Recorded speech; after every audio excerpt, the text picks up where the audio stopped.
장대장TV 시청자 여러분 안녕하십니까, 장대장입니다. 최근에 우리가 영끌했던 지역, 그러니까 중소형 평형대가 있고 저가인 지역, 주로 이제 뭐 노원구나 도봉구나 이런 지역들을 2030 39세 이하의 매수자들이 많이 사들였는데, 그런 지역들이 좀 가격이 더 떨어지고 있다, 뭐 이런 어떤 기사도 나왔는데, 최근에 2030이 다시 또 매수를 많이 하고 있다, 또 이런 기사가 나옵니다. 자, 이 보시면요, 전세 올려주느니 차라리 매입을 하겠다. 2030 다시 아파트 산다. 전세가가 또 최근에 좀 올라와 있는 지역, 그리고 임대차 3법 중에 하나인 계약갱신 청구권이 8월부터 이제 도래하기 시작하는데, 이제 신규 계약이 그러면 전세가가 많이 올라갈 것이다. 또 의외로 지금 새로운 신규 계약이 기존 계약하고 이 간격이 그렇게 차이가 나지 않는다. 전세 이 폭등하는 그런 대란은 없을 것이다. 뭐 여러 가지 의견이 있습니다만, 자, 2030이 왜 아파트를 다시 사느냐? 전세값 올려줘서 지금 금리가 많이 올라갔잖아요.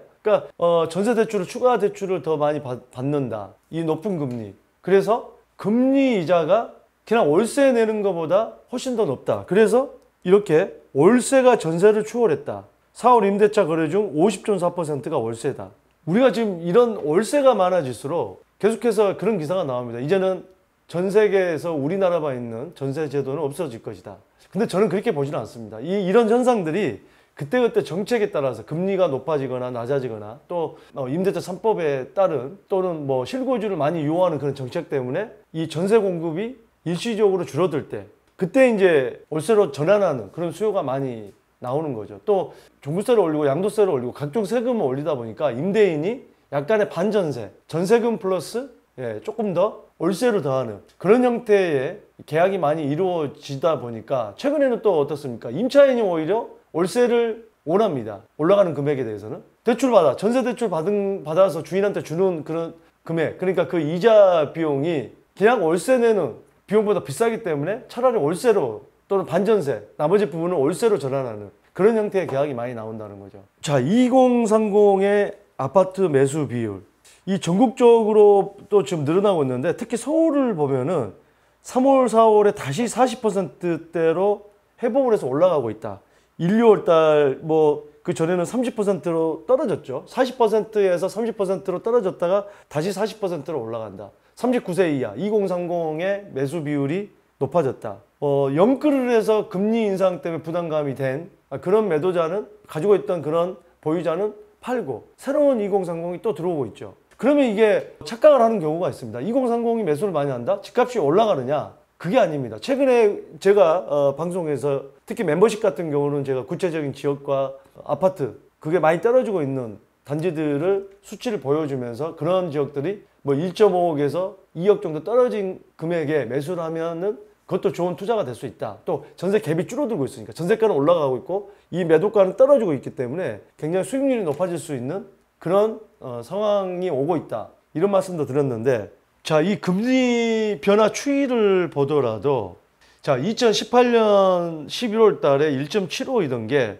작년 5월 달에 0.5까지 내려갔는데, 자, 그리고 나서 시중에 이제 돈들이 많이 나돌고 물가 상승이 되다 보니까 이제 올리기 시작을 했는데, 올해 4월 달에 1.5%까지 올렸거든요. 그러니까 조금 전에 2030들이 많이 매수한 게 3월 달, 4월 달이다. 그러니까 4월 달에 금리 인상이 됐음에도, 또 1월 달에 1.25로 금리 인상이 됐음에도 불구하고 이 4월 달에는, 3, 4월 달에는 다시 2030의 매수세가 늘어났다라는 겁니다. 지금 현재 뭐 1.75%까지 올랐고, 또 향후에 두 차례에서 세 차례 정도 2.25나 기준금리가 2.5%까지 오를 예정이라고 지금 예상을 하고 있는데, 자, 이런 과정 속에서도 2030이 올라간 금리 감안하더라도 사는 게 낫겠다고 판단한 거죠. 또 제가 그 금액은 급매 떨어진 금액으로, 이 시세를 보면 이 2030이 많이 들어간 노원구나 도봉구나 이 저가 아파트가 있는데, 또 뭐 구로구라든지 이런 데 보면 노원구를 보더라도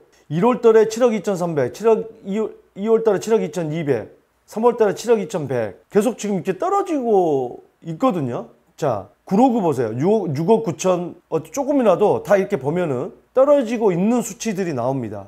도봉구도 마찬가지예요. 6억 8,700에서 6억 8,600, 6억 8,500 평균가가 조금씩 떨어지고 있어요. 그러니까 이 떨어지고 있는 금액에 이 전세가, 전세 매물은 줄어들고 또 전세 대출 받기에는 금리 부담이 있고 또 전세가가 8월 달부터 계속해서 이제는 신규 계약건이 나오면 집주인이 현 시세대로 계약갱신청구권을 행사하지 못하기 때문에 현 시세대로 올릴 것이다. 그러면 전세가 폭등할 것이다. 전세 매물은 줄어들고 전세가는 폭등하기 때문에 차라리 이게 사버리자 하는 수요가 나오는 거죠.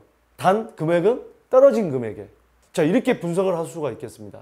어찌됐든 이런 어떤 소형의 중소형 또 저가 아파트들이 굉장히 이 가격 메리트가 있는 금액대의 급매물 또는 급급매물이 나온다 그러면 매수자 입장에서는 전반적으로 지금 금리가 계속 인상이 되면은 한동안 조금 조정을 받을 수는 있는 상황이 되는데 급급 매물이 한 번에 떨어진 금액으로 내놓는다. 이거는 이제 다주택자가 뭐 여러 가지 부담 때문에 내놓는 매물, 뭐 그런 매물들을 노린다고 한다면 굉장히 좋은 투자가 될 수가 있겠죠. 그렇게 하기 위해서는 우리가 늘 이런 어떤 수치들, 어느 지역에 어떤 아파트들이 얼마씩 떨어지고 있는지 확인한 다음에 내가 사려고 하는 지역을 선정한 다음에 그 지역에서 계속해서 모니터링을 하면서 급급 매물이 나왔을 때 바로 잡을 수 있는 그런 환경을 만들어야겠죠. 그러려면은 여러 가지 데이터를 분석을 한 다음에 우리 방송을 보시고 그 지역을 선정한 다음에 그 지역에 다니면서 이런 공인중개사한테 얼마 정도의 떨어진 매물이 있어 바로 연락을 달라.